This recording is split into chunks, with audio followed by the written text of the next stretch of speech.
Hey everybody, I'm Dave with Growing the Home Garden. Today I'm going to show you how to propagate one of my favorite perennials, and that's Russian sage. Now, Russian sage is not a native plant to Tennessee, but it does very well in our gardens, and it's got a lot of great properties to it that make it very valuable in our gardens.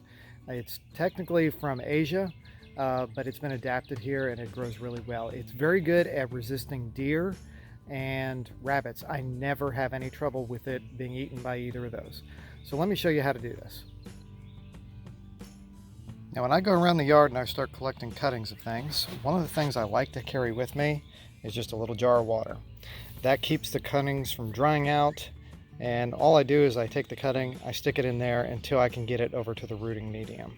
So this is a really handy thing to have, and baby food jars would work great, but if you got a little, any kind of jar really will work fine. Plastic cups, any kind of a container that you can reuse that'll hold water will work fine for that. So I've been wanting to put together this video for a little while, but I had to wait for the stems to grow to just the right state for me to do cuttings on. See how they are right here? Looks like I can get a pretty good 3 to 4 inch size cutting off of several of these branches. And every time I make a cutting, it's going to actually create more branching down here below, which is going to in turn produce more flowers. So I'm not hurting the plant in any way. I'm actually going to make it more proliferous with the flowers. Here's the other one. You can see I've still got a lot of dead stuff from last year's stems I need to trim back, but that's not a big deal at all. This one, I don't know the variety of this one. I used to grow Longin, L-O-N-G-I-N, and it did really well, but you can do this technique with pretty much any type of Russian sage just fine. So, when I take a cutting, I'm going to take it just above a node, and it's going to look something like this right here. That's about a 4-inch long cutting, and I'm going to take the cutting and I'm going to strip off all the lower leaves from it and just kind of pull them down, and they'll come right off. If it damages the stem, that's not a big deal because that opens up openings for water and moisture to go in and potential roots to form.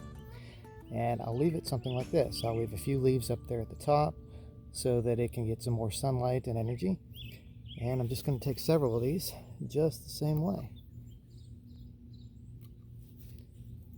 And it doesn't have to be 4 inches, it could be smaller than that. Now, Russian sage is not a real sage. Its botanical name is Perovskia atriplexifolia. That's a challenge to say. And I do recommend that you clean your pruners.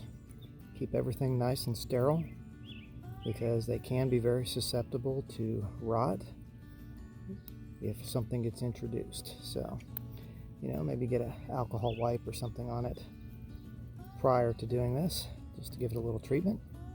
And we'll talk about the rooting medium here in a minute.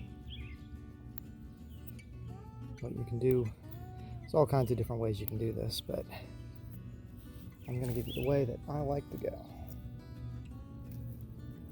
Now, when it's growing, Russian sage is more of a subshrub than a perennial. It gets very woody, and I've actually been able to root the hardwood cuttings of it in the wintertime, which is pretty cool to have multiple options for it. For rooting medium, you can do several different things. You could use regular garden soil of some kind. That's probably not the best solution. You want to use something that's going to be very sterile. So what I'm going to do today is 2 things. One is going to be a seed starting mix that just comes out of a bag. The other is going to be a mixture of sand and peat that I'm going to put together now. And that's pretty easy to do. Okay, I'm going to take a little cup like that, and I'm just going to put in a little handful of the peat right here, like that. And now I've got to go grab my sand. I'll be right back. Alright, so you can see here I've got my sand and my peat. And I'm just going to kind of mix it up in here real good with my hands. Okay, and the reason I like that again is because it's a sterile mix. Peat tends to be a little bit acidic, which doesn't allow a lot of things to grow in it, like bacteria and things like that. And sand is generally kind of sterile to begin with because it's not organic. So I'm going to do that, and then I'm going to have this other pot which just has these peat based seed starting mix in it. I'm going to add a little bit more to fill this up. So here we go. See that okay? It's just a regular seed starting mix, fairly sterile. You got a couple ways to go. This is mostly peat based anyway, so we're kind of doing a little bit of similar thing with both of these. Okay, so we've got our two pots put together here, and all I'm going to do is just gently stick these in. I'm not using root hormone. I found that it's great for harder to root things, but you don't really need it for everything.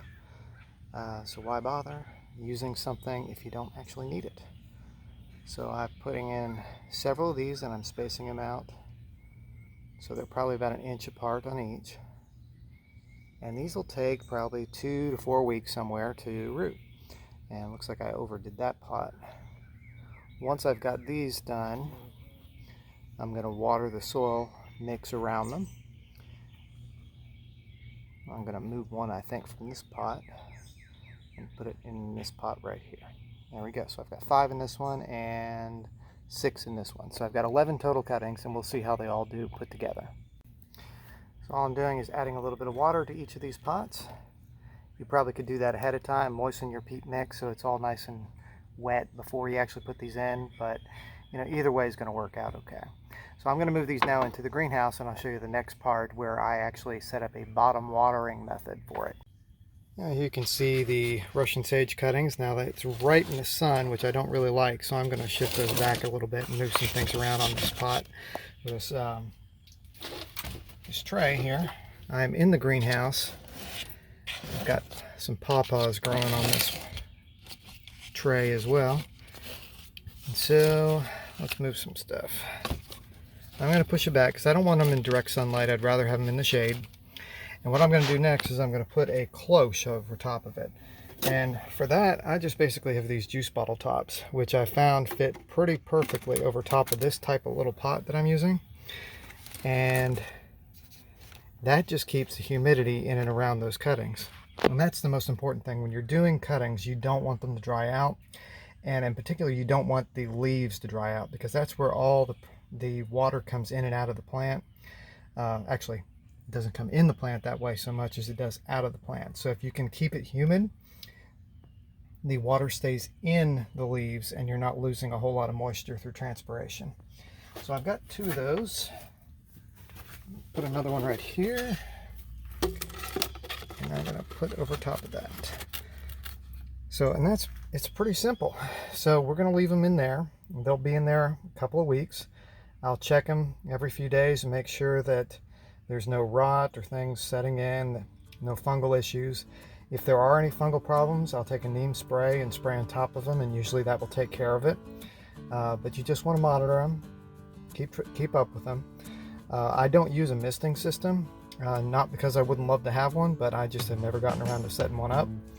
But this method works great, especially for the home gardener who probably is only doing a few cuttings at a time. After I get these rooted, I'm going to take the newly rooted Russian sage plants and I'll line the exterior of my vegetable garden with it, and they will serve as a way to help prevent the deer from coming through the vegetable garden. I haven't actually seen deer this year, which is great. In past years, they have invaded constantly. They have been a pain in my side, but they like to eat everything. They'll sample it even if it's not something they're not supposed to like. However, with Russian sage, they don't even try it. So I think that's really cool, and it's a good way to use Russian sage to help your vegetable garden grow. You just put it as a border on the exterior and it keeps them away. Here's another plant I did using this exact same method, which incidentally likes to grow the same way that Russian sage does. It kind of likes those dry conditions. It's lavender, so you can do this exact same thing with your lavender cuttings and it'll do great. These I did just in regular soil. You can see they're nice and happy. I've got to actually transplant those soon and get them into some smaller pots that I can move outside the vegetable garden area too. So that's basically how I do my Russian sage cuttings. You don't have to have a greenhouse to do it. You can take this inside and do it in the house. You can do it in the shady area of your yard. It'll work out just fine that way. You don't need the greenhouse. I just do it because it's a convenient place to put everything. But if you have any questions, please, put something in the comments. I'm happy to answer as best I can. And I really appreciate you watching this and liking, and hopefully you're going to subscribe and follow along and see what else we do here in the garden. Thanks for watching, and I'm Dave from Growing the Home Garden. I'll catch you later.